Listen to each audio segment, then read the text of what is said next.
Hello friends, today we are going to see about this new topic called relations of divisor, dividend, quotient and remainder. Now sometimes problems may come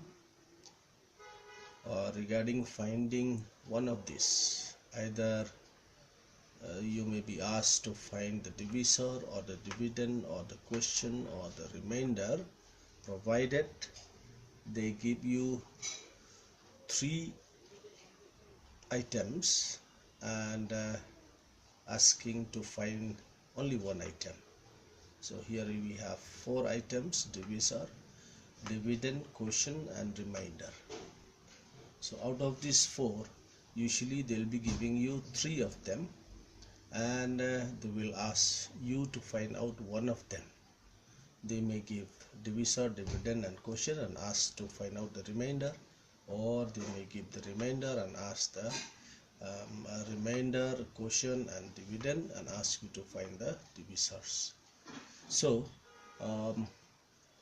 here I have written the formula. Okay, the relation for remainder is equal to dividend minus under bracket divisor into quotient. If they ask you to find the dividend, then you apply this relation, divisor into quotient, then you add the remainder to the product of this. If they ask you to find the divisor, then what you do, you first subtract the remainder from the dividend and then the result multiply it by quotient. To find out the quotient, here is your formula, dividend minus remainder, and the result of that you multiply by divisor. So now what are these divisor, dividend, quotient and remainder? I have shown you here. See, suppose we divide 11 by 5, we get the quotient as 2. 2 into 5 is equal to 10, and the remainder is 1.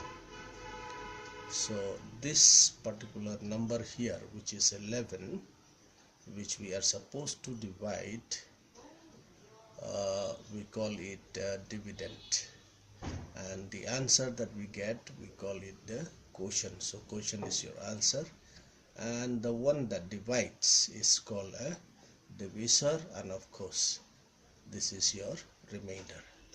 So the position will be here, the position of division, here the position of quotient, in the middle here is the position of dividend, and at the bottom here you get the remainder. Now let us see whether this example fits to this procedure here. Now let's say we are not here, you see, remainder.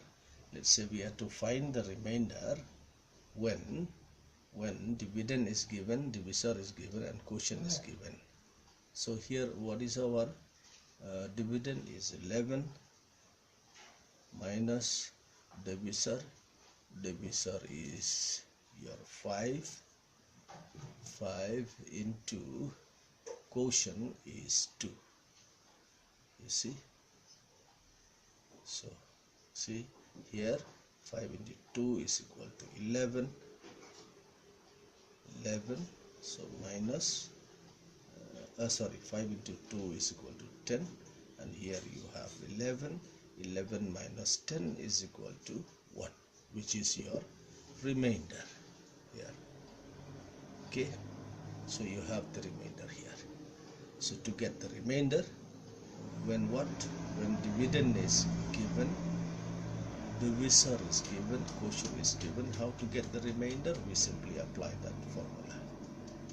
So in the same way you can do for dividend, for divisor and quotient. Let's take the very same example here. Suppose we are to find here, let's say we are to find the dividend. What is our dividend? Is 11. Okay, so how much will be dividend?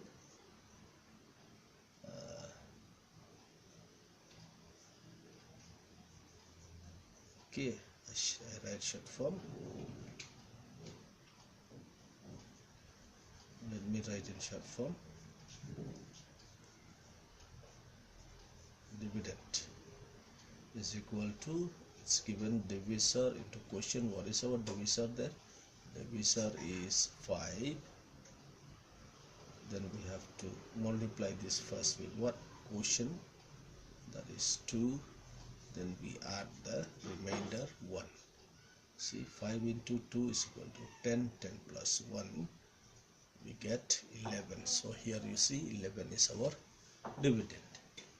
So like that you can apply any relations from here. If you are asked to find the remainder, you apply this one. If you are asked to find the dividend, this one. If you are asked to apply find out divisor, and you apply this one. Or you may also be asked to find the quotient, then you apply this one.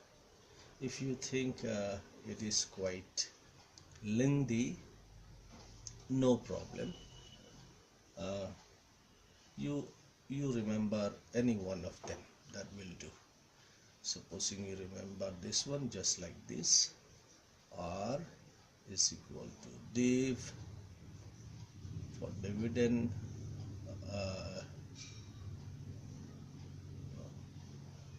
you write simply dbt and dbs, divisor into quotient q. You can remember also only this one, and from here you can derive all this rest of the relations, or you can use simply this one. Let's say now from here only, let's say we are to find out the divisor. So you see, you just mark like this. Here is your divisor. You just mark like this. Okay, then you write like this. So if they ask you to find the divisor, so naturally during exam they'll give you the dividend and the quotient and the remainder. So what is the remainder from there? It is 1. Let's suppose that it is given. We write here dividend. Let's suppose it is already given. It is 11. Then we have divisor, which we are still to find. Then we have quotient. Let's suppose it is 2, already given. So now you see, you can shift. Okay, oh sorry, where is I forgot here to write your minus sign here. All right, here dividend minus divisor into quotient. So here what we do is this, we can you see there is 1 here. We can shift the whole thing this side, because this is a minus number. All right, this is a minus number. You see 11, I shift the whole thing here, then I get 1, this is your 1, then plus, we write here divisor into s 2, sorry.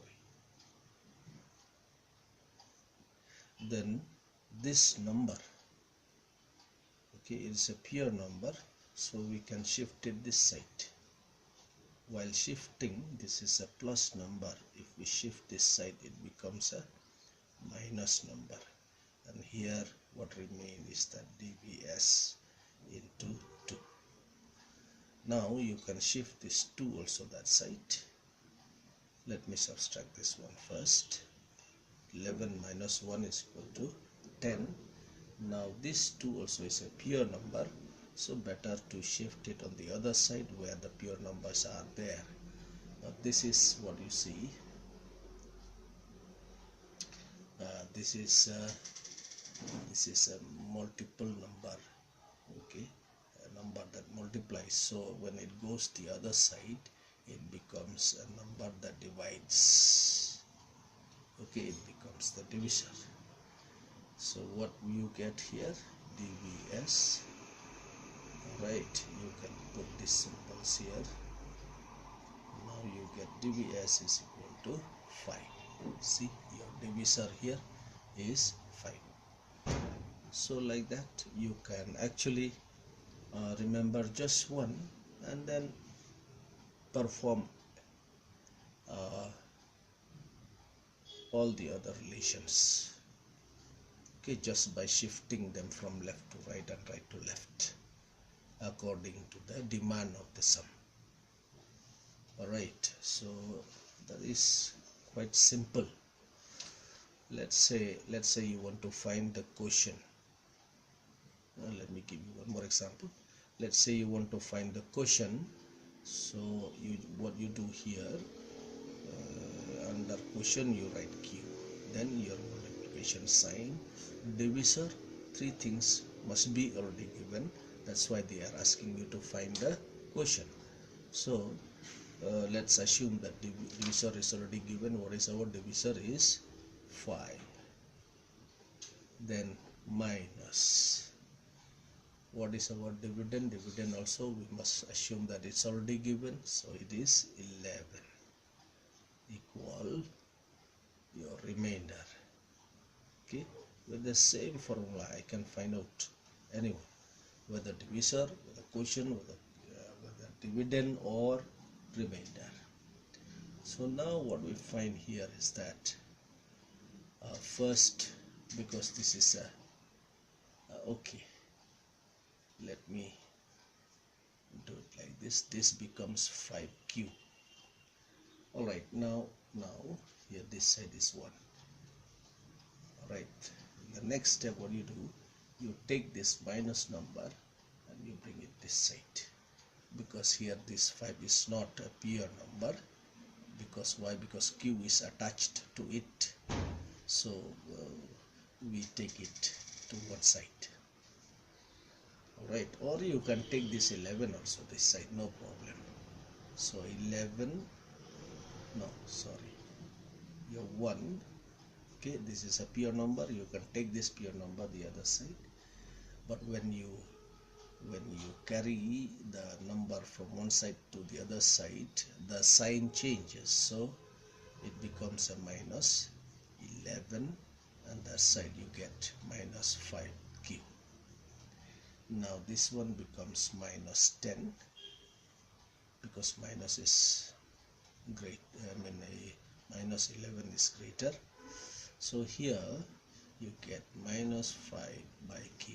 So in order to get q, we shift this minus 5 to the other side. Alright, so it becomes, without changing the sign now, it becomes a dividing number. So we write it here, because on the other side it was a multiplying number, this side will become a dividing number. That is the rule when we shift from one side to the other side of equal sign.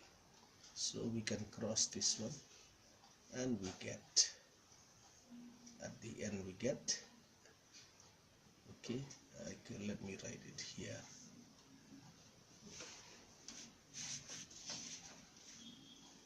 At the end we get what? 2 is equal to q, or you can write q is equal to 2 answer. That means your quotient is 2 here, you see. So like that you can make use of this, and you can try. You should always try and try till you get it perfect.